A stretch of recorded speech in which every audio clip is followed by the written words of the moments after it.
கிண்ணியா பிரதேச செயலர் பிரிவுக்குட்பட்ட குறிப்பாக இந்த சோழவட்டுவான், கண்டக்காடு போன்ற பிரதேசங்களிலே வெள்ளத்தினால் பாதிக்கப்பட்ட மக்களுக்கான நிவாரண உதவிகளை இன்று நாங்கள் வழங்கி அந்த மக்களுடைய பொருளாதாரம் முற்றுமுழுதாக முடக்கப்பட்டிருக்கின்றது.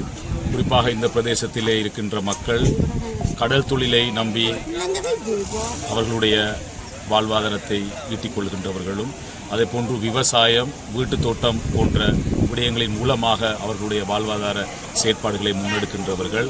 இந்த நாட்டிலே ஏற்பட்டிருக்கின்ற இந்த காலநிலை காரணமாக இன்று அவர்களுடைய வாழ்வாதாரம் பாதிக்கப்பட்ட இந்த சந்தர்ப்பத்திலே இன்று நாங்கள் இந்த பிரதேசத்துக்கு வந்து இன்று அந்த மக்களுக்கான பொருட்களை வழங்குகின்ற வேலை திட்டத்தினுடைய ஒரு பகுதியாக இன்று அந்த மக்களுக்கு நாங்கள் வழங்கியிருக்கின்றோம். குறிப்பாக இந்த அரசாங்கத்தை பொறுத்தவரையிலும் மக்கள் பல எதிர்பார்ப்புக்கு மத்தியிலும் இந்த நாட்டிலே பல மாற்றங்களை ஏற்படுத்த வேண்டும் என்ற அடிப்படையிலும் இன்று மக்கள் இந்த அரசாங்கத்தை உருவாக்கி இருக்கின்றார்கள். அந்த அரசாங்கம் இந்த வெள்ள அனர்த்தத்தில் கூட பல உதவிகளை வழங்கும் என்று எதிர்பார்த்த மக்களுக்கு இன்று ஒரு பெரிய எதிர்பார்க்காத அளவுக்கு இன்று இந்த அரசாங்கத்தினுடைய செயற்பாடு இன்று அவர்களுக்கு ஒரு ஏமாற்றத்தை அடைந்திருக்கின்றது. அந்த அடிப்படையிலே நாங்கள் அரசாங்கத்திடம் கேட்கின்ற விடயம், இன்று பல மக்கள் பல பிரதேசங்களிலே பாதிக்கப்பட்டிருக்கின்றார்கள். ஆகையால் அவர்களுடைய வாழ்வாதாரம், பொருளாதாரம் பல முறையிலே பாதிக்கப்பட்டிருக்கின்றது. அவர்களுக்கான அந்த நிவாரணங்கள், நஷ்டஈடுகள், அவர்களுக்கான உணவு விஷயங்களிலே அரசாங்கம் கவனம் செலுத்தி அவர்களுக்கான அந்த உதவிகளை வழங்க வேண்டும் என்பதை நாங்கள் இந்த நேரத்திலே கேட்டுக்கொள்கின்றோம்.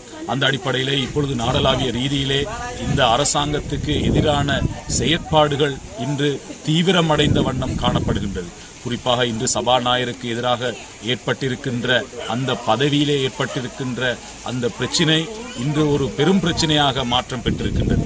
குறிப்பாக சபாநாயகரிலே ஆரம்பித்த அந்த தகமை சம்பந்தமான செயற்பாடுகள் இன்று அமைச்சர்கள் அதேபோன்று பாராளுமன்ற உறுப்பினர்கள் கூட இன்று அந்த பதவிகளை, அந்த பெயர்களை நீக்குகின்ற ஒரு நிலைப்பாட்டிலே இன்று உருவாக்கப்பட்டிருக்கின்றது. இன்று எங்களுடைய சமூகம் பார்க்கின்றதுதான் இந்த அரசாங்கம் எவ்வாறான கருத்துக்களை தெரிவித்தார்கள். தேர்தல் காலங்களிலே படித்தவர்கள் வர வேண்டும், புதியவர்கள் வர வேண்டும், திறமையானவர்கள் வர வேண்டும் என்று சொன்னார்கள். குறிப்பாக சென்ற அமைச்சரவை வழங்குகின்ற பொழுது முஸ்லிம் அமைச்சர் ஒருவர் ஏன் கேபினட்டிலே உள்வாங்கப்படவில்லை என்ற விடயங்கள் பேசப்படுகின்ற பொழுது கூட சரியானவர்கள் அந்த அமைச்சரை வழங்குவதிலே இல்லாத காரணத்தினால் தான் அவர்களுக்கு வழங்கவில்லை என்று சொன்னவர்கள் இன்று எந்த விடயத்தை மக்கள் மத்தியிலே சொல்ல போகின்றார்கள் என்பதை நாங்கள் கேட்க விரும்புகின்றோம். இன்று சபாநாயகர் பதவி என்பது கலாநிதி பட்டம் எடுத்தவர்களுக்கு மாத்திரம் வழங்குகின்ற ஒரு பதவி அல்ல. ஏனென்றால் அந்த பதவி அவ்வாறான பதவி என்பதை சொன்னவர்கள் இந்த அரசாங்கம்.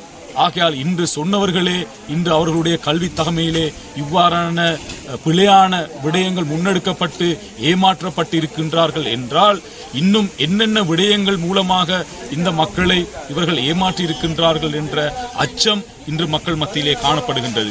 ஆகையால் இந்த அரசாங்கத்திடம் நாங்கள் சொல்லுகின்ற ஒரு விடயம், தயவு செய்து இந்த விஷயங்களை கருத்தில் கொண்டு உங்களுக்கு வாக்களித்த மக்களுக்கும் இந்த நாட்டு மக்களுக்கும் சரியான ஒரு அரசாங்கத்தினுடைய செயற்பாடுகளை நீங்கள் முன்னெடுக்க வேண்டும்.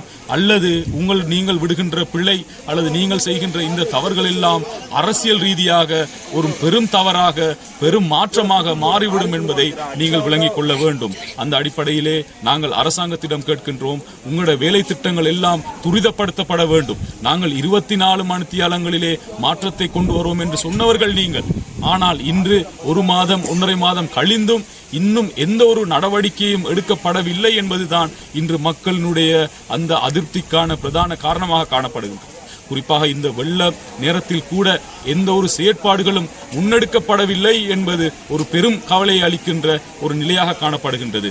ஆகையால் அரசாங்கம் இன்னும் இந்த விடயத்திலே கவனம் செலுத்தி உங்களுடைய வேலை திட்டங்களை சிறந்த முறையிலும் வேகமாகவும் முன்னெடுக்க வேண்டும் என்பதுதான் எங்களுடைய ஒரு எதிர்பார்ப்பாக காணப்படுகின்றது.